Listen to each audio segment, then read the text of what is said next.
तुलसी अपने राम को रीज भजो या खीज, भूमि पड़े उपजेंगे उल्टे सीधे बीज। आपने कैसे भी बीज बोए हैं उगेंगे जरूर, आपने नाम जपा है कल्याण जरूर करेगा, कैसे भी बोलो बोलो जरूर।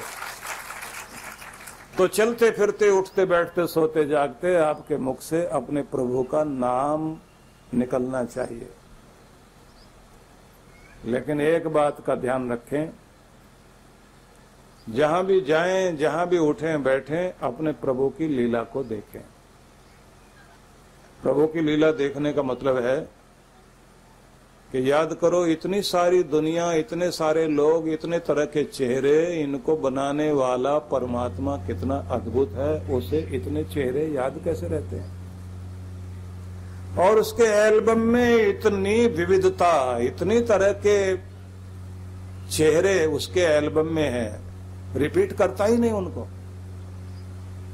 और कमाल तो ये है कि चाइना में देखें तो लगता है कि सब एक ही शक्ल के हैं, और अगर अफ्रीका में देखें तो लगता है सारे एक शक्ल के हैं, लेकिन फिर भी एक शक्ल के नहीं है, सबकी शक्लें अलग अलग हैं। हमें तो मच्छर भी सारे एक जैसे नजर आते हैं, लेकिन एक जैसे है नहीं। हमें सारी बकरियां एक जैसी नजर आती हैं, लेकिन गटरिये को पता है कि सारी एक जैसी नहीं है। वो अपनी हर बकरी का चेहरा देखकर पहचानता है। भैंस वाले को भैंस की पहचान है, हमें लगता है सारी भैंसें एक जैसी हैं। परमात्मा ने तो सबके चेहरे अलग बनाए हैं, तो कैसे याद करता होगा वो, और कैसे बनाता होगा। सिर झुकता है उसको देखकर, और दिखाई देता इतनी तरह के फूल, लाखों तरह के फूल हैं, लाखों तरह के रंग हैं। इतने रंग बनाने वाला कैसे है, और कौन सी कैंची लेकर फूलों को कतर के उनका को शेप देता है। और इतने तरह के फल हैं संसार में, कैसे उसमें खट्टा मीठा कुछ डालकर उससे स्वादिष्ट बनाता है, और सबका स्वाद अलग अलग बनाकर उन्हें तैयार करता है। तो इतनी फुर्सत भगवान के पास कहां से आ गई। कभी कभी तो मन में आने लग जाता है कि भगवान अंगूर छोटा सा क्यों बनाया, तरबूज जितना बनाता तो हम लोग चाकू से काट के खाते। वो जानता है कि अगर तरबूज जैसा बना दिया जाता तो अंगूर का कोई महत्व न रह जाता। वो जो एक एक दाना तोड़ के खाते हैं तो उसी में उसका स्वाद है। कितना ध्यान रखा उसने। उससे भी ज्यादा तो उसकी कमाल की बात है उसकी पैकिंग।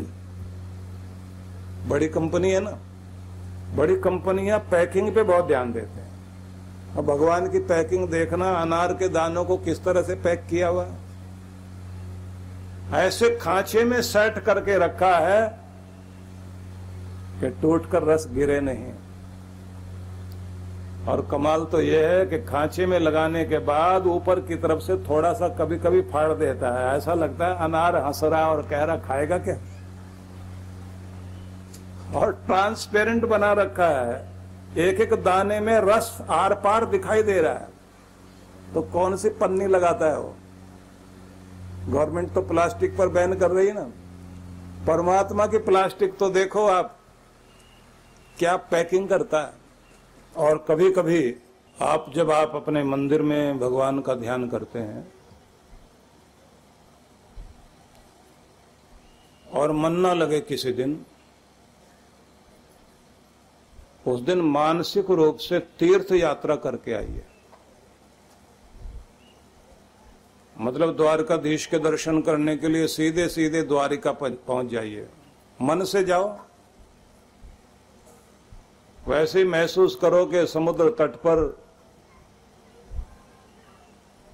सुंदर लहरों की अटखेलियों के बीच उस स्थान पर जहां भगवान प्यारे का स्थान है, हम चलते चलते वहां पहुंच गए। और भगवान की सीढ़ियों में चढ़ते चढ़ते मत्था टेकते हुए श्रद्धा भाव से उसको प्रणाम करते हुए कहना कि मैं आया हूं अपने समस्त परिवार और अपने पितरों का प्रणाम लेकर भगवान आपके दर पर आया हूं। मेरे प्रणाम को स्वीकार करो। और फिर ये महसूस करो, बैठे हो आप अपने घर में, लगना चाहिए कि जैसे दर्शन करने के लिए आप द्वारकाधीश पहुंच गए। महसूस हो कि उस समय कोई भी वहां नहीं है अंदर, बस आप हो और आपका प्रभु है, और आप अपने हृदय की बात उसे कहना चाहते हो, लेकिन उससे पहले पूजन करने की इच्छा है। तो आप देवताओं को निमंत्रण देते हैं कि देवताओं, मैं अपने प्रभु का पूजन करने चला हूं, तो मंत्र पाठ आज तुम ही कर दो। और महसूस करना कि जैसे देवताओं की तरफ से मंत्र पाठ हो रहा है, और आपकी जो थाली है वो थाली भी साधारण नहीं है। आरती का थाल सोने का है, और उसमें चांद सितारे जगमग हो रहे हैं, उन्हीं का दीपक बना हुआ है, और फूल भी नंदन वन के हैं। तो उसे हाथ में लेकर आप अपने भगवान की आरती कर रहे हो। इतने गदगद भाव से आरती करना, आपको महसूस हो कि इसकी ज्योति आसमानों तक जा रही है, और मेरे प्रभु का स्वरूप भी आसमान तक फैला हुआ दिखाई दे रहा, ज्योति वाला रूप, प्रकाश वाला रूप, और आप पूजन करते जा रहे हैं। और वो लाइट, वो प्रकाश आपके सिर से होकर पांव तक फैल रहा है, आपकी कालिमा हट रही है, आपका सौभाग्य जाग रहा है। बस वैसे ही थोड़ी देर तक करते करते इतनी शांति से ध्यान में बैठना कि आपको लगे कि मैं निहाल हो गया, माला माल हो गया, मेरे प्रभु का आशीर्वाद मुझे प्राप्त हो गया। तो आप अपने घर के मंदिर में बैठे बैठे भी अपनी हाजिरी लगा लोगे भगवान के दर पर, क्योंकि ध्यान केवल एक ही तरह का नहीं होता। ध्यान के लिए आप अपनी कल्पना का सहारा भी लीजिए। तो कभी द्वारकाधीश, कभी बांके बिहारी के दर्शन करने आप वृंदावन पहुंच जाइए, कभी अयोध्या में रामलला के दर्शन करके आइए, कभी इच्छा हो तो सीधे पहाड़ों में चले जाइए, केदारनाथ में जाकर के भगवान शिव के दर्शन करके आओ, कभी कभी बद्रीनाथ में नारायण भगवान के दर्शन करके आओ, अमरनाथ भी आप जा सकते हो। ये मन तो आपको जब नरक में ले जा सकता है तो स्वर्ग में भी तो ले जा सकता है ना। तो इससे आप अच्छा सोचिए, बुरा क्यों सोचना।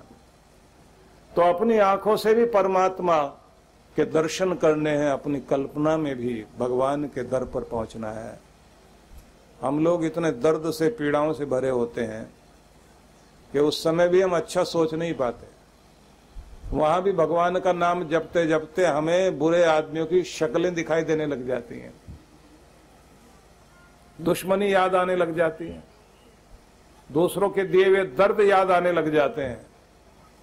जब भगवान के दर पर बैठे हो तो उनको मत याद करो जिन्होंने पीड़ा दी है, उसे याद करो जो पीड़ा छीनता है, वो परमात्मा है। उसे याद करो वहां बैठकर कि अब तो मैं वहां आ गया हूं जहां सब पर कृपाएं होती हैं। क्योंकि ये पूरी दुनिया आपकी गरीबी में दरवाजे बंद करती है, और दुख में एक दरवाजा तो हमेशा ही खुला रहता है भगवान का, वो द्वार कभी बंद नहीं होता। उस मालिक के दर से अपना ध्यान जोड़ के बैठिए। तो कृष्ण भगवान ये कहते हैं कि भक्ति उनकी सफल होती है जिनकी भक्ति में निरंतरता है। मतलब भले ही थोड़ी देर बैठो, लेकिन हर रोज बैठिए। किसी दिन अगर शरीर साथ ना दे, बीमार भी हो, तो भी लेटे लेटे भगवान का नाम जपना। वैसे नहीं जा सकते, कल्पना में मंदिर जाइए, आप दर्शन करके आइए, लेकिन नियम निभाओ, नियम को नहीं छोड़ना। क्योंकि थोड़ा ही सही निरंतर जो किया जाता है, लगातार जो किया जाता है, वही असर करेगा। जिसने एक दिन तो 1 घंटे पूजा की और फिर 7 दिन तक बिल्कुल नहीं की, उसकी वो पूजा काम नहीं करती। हम लोग दिवाली के आसपास एक यज्ञ किया करते हैं जिसमें 108 पंडित बैठते हैं और भक्तों के कल्याण के लिए लक्ष्मी पूजन कराया जाता है। तो उसमें सबसे पहले एक नियम है अग्नि प्रचंड करने का। तो अग्नि माचिस से नहीं जलाई जाती, लकड़ी पर लकड़ी लगाकर उसे गोल गोल घुमाते हैं और उससे अग्नि प्रकट करते हैं। बिल्कुल वैसे जैसे दही को मथ करके मक्खन निकालते हैं ना, तो ऐसे एक लकड़ी नीचे रखी होती है, उसके ऊपर एक गोल लकड़ी होती है, उसमें रस्सी लगाकर, और उस लकड़ी के ऊपर भी एक लकड़ी होती है। तो ऐसे ऐसे जैसे दूध बिलोते हैं ऐसे ही उसको लकड़ी को चलाते हैं। अब अगर उसमें लगातार आप चला रहे हैं तो अग्नि प्रकट होगी, धुआं उठना शुरू हो जाएगा। और जैसे और चलाते गए तो अग्नि प्रकट हो जाएगी। और वो अग्नि जो है, जो चिंगारी आती है, वो रुई में लगा देते हैं, और रुई जो है नारियल के छिलकों के साथ जोड़ देते हैं। तो थोड़ी देर के बाद ही अग्नि प्रकट हो जाती है। तो उसका मतलब ये होता है कि भक्तों ये देख लो कि जैसे ये अग्नि प्रकट की है, लगातार चलाते रहने से एक दिन तुम भी ऐसे करते चले जाओगे तो भगवान ऐसे प्रकट होगा तुम्हारे अंदर। अब बीच में अगर रोक दिया तो फिर उतनी मेहनत फिर करनी पड़ेगी। और फिर भी नियम वही है कि बीच में नहीं छोड़ना। इसलिए चरम तक पहुंचने के लिए लगातार आपको कोशिश जारी रखनी पड़ेगी। तो नित्य निरंतर पूजा करिए, नियम को नहीं छोड़िए। भगवान शिव के जितने भी मंदिर दक्षिण में हैं, उन मंदिरों में एक विशेषता ये है कि जहां नंदी जी बैठे हुए होते हैं उससे आगे कछुआ रखा होता है, पत्थर का बना हुआ कछुआ। कच्छप को इसलिए रखा जाता है, वो बताता है कि मैं नियम हूं। और कछुए का मुंह शिव जी की तरफ होता है कि नियम थोड़ा ही करिए लेकिन लगातार। जैसे कछुआ का ध्यान अपने लक्ष्य की तरफ है, वो धीरे धीरे चलता है पर चलता लगातार है, तो भगवान तक पहुंचता है। कि जिसका नियम लगातार, भले ही थोड़ा नियम है लेकिन लगातार है, वो भगवान तक पहुंचेगा, वो जरूर प्राप्ति कर लेगा। जिसने बीच में छोड़ दिया उसको, ये जो एथलीट होते हैं ना, धावक, दौड़ में जो शामिल होते हैं खिलाड़ी, उनके यहाँ ये कहा जाता है कि अगर रोज आप प्रैक्टिस कर रहे हैं तो जीतने का सामर्थ्य बढ़ता जाएगा। अगर एक दिन कम कर दिया तो 7 दिन पीछे चले गए। इसलिए वो अपना नियम नहीं छोड़ते, क्योंकि पूरी दुनिया की दौड़ में सफल होना है ना, ओलंपिक की तैयारी करनी है, तो निरंतरता चाहिए। ठीक इसी तरह से आपको भी अपनी भक्ति में सफल होना है, तो नियम बनाओ निरंतरता का, और अपनी श्रद्धा और अपना विश्वास कमजोर मत होने देना। हम लोग तो भगवान को कम चाहते हैं, भगवान से ज्यादा चाहते हैं। और भगवान से चाहने में भी हम लोगों को ये अंदाज लगाते रहते हैं कि आजकल कौन सा मंदिर ज्यादा कामयाब है और कौन सा देवता जल्दी प्रसन्न होता है। लोग अपना इष्ट देव छोड़कर दूसरे इष्ट देव के चक्कर में पड़ जाते हैं। किसी की श्रद्धा तो थी वैष्णो देवी में, अब 4-5 बार चले भी गए और वहां कामना पूरी नहीं हुई, तो आपस में बात करते हैं कि तुम्हारी कामना पूरी हुई? वो आदमी कहता मेरी तो हो गई, मेरी नहीं हुई। फिर पूछता आदमी क्या करें? बोले तिरुपति ट्राई करके देखो। आदमी तिरुपति जाएगा, वहां भी बात नहीं बनी तो दूसरा मिल जाएगा, बोले इस बार साईं बाबा ट्राई करके देखो। वो ट्राई करने में लगे हुए हैं कि यहां नहीं तो यहां जाके देखें, वहां बात बन जाए। भगवान कहीं भी कम ज्यादा नहीं है। आपकी श्रद्धा ही कम ज्यादा होती है, उसकी कृपा कम ज्यादा नहीं होती। आपकी श्रद्धा गहरी हो तो हर जगह बात बन जाए। तो इसलिए अपने इष्ट देव में विश्वास रखिए और दृढ़ता के साथ में भक्ति करिए, बात बनेगी। आधे अधूरे बने रहे तो बात नहीं बनेगी। एक बात तो ये ध्यान रख लीजिए। दूसरी बात है कि आपका विश्वास मजबूत रहना चाहिए। ये विश्वास ही फलता है। विश्वास इतनी बड़ी चीज है कि दवाई ना भी हो तो दवाई के नाम पर आप राख भी दे दोगे, वो भी काम कर जाएगी। पर भरोसा होना चाहिए। और अगर आपका विश्वास नहीं है तो अमृत भी काम नहीं करेगा। इसलिए एक अजीब तरह का ट्रीटमेंट भी चलता है। वो ट्रीटमेंट होता है कि जैसे ये होम्योपैथी की मीठी गोलियां होती ना, तो कुछ टैबलेट्स वो होती हैं जिसमें दवाई नहीं डाली जाती, सिर्फ वो मीठी गोली होती है, खाली होती है, उसमें दवाई नहीं मिलाते। और भरोसा दिला करके कि जाओ ठीक हो जाओगे, क्योंकि आदमी को कोई रोग है नहीं और वो अपने आप को बीमार मान के बैठा है। जैसे डॉक्टर ये कहता है कि अब मैं तुम्हें वो दवाई देता हूं, बिल्कुल ठीक हो जाओ, आदमी सोचता है कि डॉक्टर का नाम भी बहुत बड़ा है और दुनिया भर के लोग यहां ठीक हुए। अब उस विश्वास के साथ जैसे वो टैबलेट लेता है और वो अगले दिन आके कहता है डॉक्टर साहब फर्क पड़ना शुरू हो गया, क्योंकि भरोसा है। ये भरोसा आपको आपकी बीमारी ठीक करता है, ये भरोसा आपको कामयाब करता है।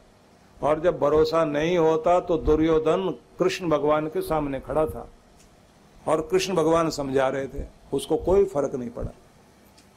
16 कला संपूर्ण कृष्ण सामने खड़े हैं, कोई फर्क नहीं पड़ रहा है, क्योंकि दुर्योधन के मन में ना श्रद्धा है, ना प्रेम है, ना विश्वास है। इसलिए साक्षात भगवान भी उस पर फर्क नहीं डाल पाए। और जिस पर विश्वास जिसके अंदर है, उसे पत्थर की मूर्त भी चमत्कार कर देती है, क्योंकि उसका विश्वास उसे जिताता है। अब आप जब भगवान के दर पर खड़े होते हैं तो मूर्ति में श्रृंगार न देख करके भगवान को साक्षात अनुभव करना शुरू करो। जब तक पत्थर है और पत्थर के दर्शन हो रहे हैं, तब तक तो आप भी बाहर हैं। और जैसे आपको साक्षात रूप में अनुभूति होने लग जाती है कि मेरा प्रभु ज्योति रूप में आकर मेरे सामने विराजमान है, और आप गदगद भाव से नाम जपते जपते उससे आप प्रार्थना करने लग जाते हैं, तो आपको महसूस होता है कि जैसे सिर पर हाथ आया है और कृपा मिलनी शुरू हो गई है, मेरी कामना जरूर पूरी होगी। और आपकी कामना पूरी होती है। आपकी श्रद्धा ही आपको दर्शन कराती है, आपका विश्वास ही भगवान को मिलाता है, आपका विश्वास ही आपकी कामना पूर्ण करता है। इसलिए आप अपने इष्ट देव में गहरी श्रद्धा रखिए, गहरा विश्वास रखिए, नाम जपिए और धीरज मत छोड़िए। बंदर की तरह मत बन जाओ कि बंदरों ने मिलकर आम की गुठलियां दबाई जमीन में, क्योंकि वो माली से बहुत दुखी थे, माली आम नहीं तोड़ने देता था। तो बंदरों को समझ में आया, बूढ़े बंदर ने कहा अगर गुठली जमीन में दबाई जाए तो तुम्हारे लिए पेड़ उगेगा और एक दिन उसमें आम लगेंगे। और बंदर जमीन में दबाकर आम की गुठलियां बैठ गए, वहीं देखते हैं कब पेड़ उगता है। आधा घंटा 1 घंटे के बाद उनका धीरज जवाब दे गया, बोले कुछ हो ही नहीं रहा। और फिर 2 घंटे बाद तो इतना गुस्सा आया, खोद के सारी गुठली तोड़ वोड़ के और उसको चबा चबा के फेंक दिया। बोले कोई कुछ नहीं हुआ करता इसमें, इतनी देर हो गई, 2 घंटे से बैठे, कुछ हो ही नहीं रहा, बेकार की बात है, बूढ़ा बेकार बात करता है। हमको समझा के गया गुठली में से आम निकलेगा। आपकी गुठली में से आम जरूर निकलेगा, लेकिन धीरज तो रखो, उतना टाइम तो लो कि जब कुछ बात बनता है।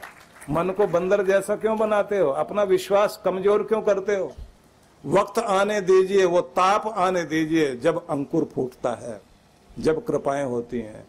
तो विश्वास गहरा रखें, नाम जपें, हाथ से सेवा करें, सत्कर्म छोड़े नहीं। और गुरुजन जो आपके मन में श्रद्धा का बीज उगाते हैं, उन गुरुओं के प्रति अपनी श्रद्धा रखिए। हर रोज सुबह जब आप गुरुजनों के वचन सुनते हैं, उससे आपके अंदर वो प्रेरणा की ज्योति जागती है, जिससे आपकी श्रद्धा और आपका विश्वास बढ़ता है, आपके नियम मजबूत होते हैं। भगवान कृष्ण ये भी कह रहे हैं कि यत्न भी होना चाहिए और दृढ़ संकल्प भी होना चाहिए। संकल्प को कमजोर मत होने देना। नमस्यन्तस्य भगवान कहते हैं अपने प्रणाम प्रभु की तरफ भेजिए, उसके आगे झुकना सीखिए। उसकी याद आए या किसी भी बहाने से भगवान का ध्यान आए, बैठ जाओ वहीं प्रेम के साथ, भगवान को वंदन करो, प्रणाम करो। और कोशिश तो ये किया करो खुद भी पहुंचो, दूसरों को भी लेकर आओ, किसी न किसी व्यक्ति ने आपको भगवान से जोड़ा, तो आप भी किसी 5-10 लोगों को जोड़ने की कोशिश करो। ये ध्यान रख लीजिए, जुआरी जुआ सिखाने में लगा हुआ, शराबी शराब पिलाने में लगा हुआ, ऐबी लोग ऐब सिखाने में लगे हुए, धार्मिक लोगों को लोगों के अंदर धर्म की लगन लगाने का काम करना चाहिए। ये पुण्य जो करते हैं तो ये ध्यान रख लेना, उनका स्वर्ग अपने आप सुरक्षित होना शुरू हो जाता है। अपना समय और अपनी शक्ति अच्छी तरफ जरूर लगाओ।